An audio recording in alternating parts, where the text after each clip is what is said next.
நினிவே மக்கள் தேவனை நம்பினர். அவர்கள் உபவாசம் இருந்தார்கள், சாக்கு உடை அணிந்தார்கள், தங்கள் பாவங்களை ஒப்புக்கொண்டார்கள். இந்த செய்தி நினிவே ராஜாவுக்கு சென்றது. ராஜா தனது அரச உடையை கழத்தினார், சாக்கு உடை அணிந்தார், தூசியில் அமர்ந்தார். அவர் கட்டளை கொடுத்தார், மக்களும் மிருகங்களும் கூட உபவாசம் இருக்க வேண்டும்.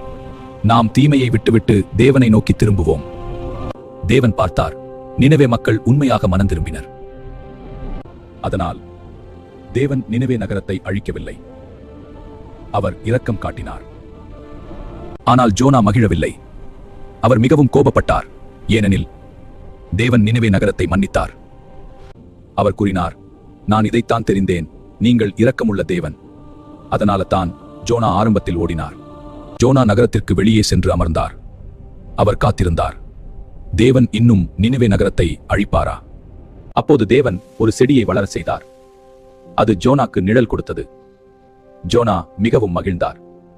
அடுத்த நாள் தேவன் ஒரு பூச்சியை அனுப்பினார். அது செடியை சேதப்படுத்தியது. செடி உலர்ந்தது. மேலும் கடும் வெயிலும் சூடான காற்றும் வந்தது. அப்போது ஜோனா மிகவும் சோர்ந்து சொன்னார், நான் இறந்து விட்டால் நல்லது.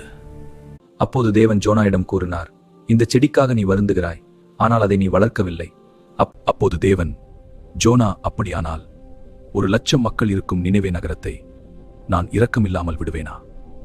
இந்த கதையின் முக்கிய செய்தி, தேவனிடமிருந்து ஓட முடியாது. தேவன் எல்லா மக்களையும் நேசிக்கிறார். மனம் திரும்பினால் தேவன் மன்னிப்பார். தேவன் இரக்கமுள்ளவர்.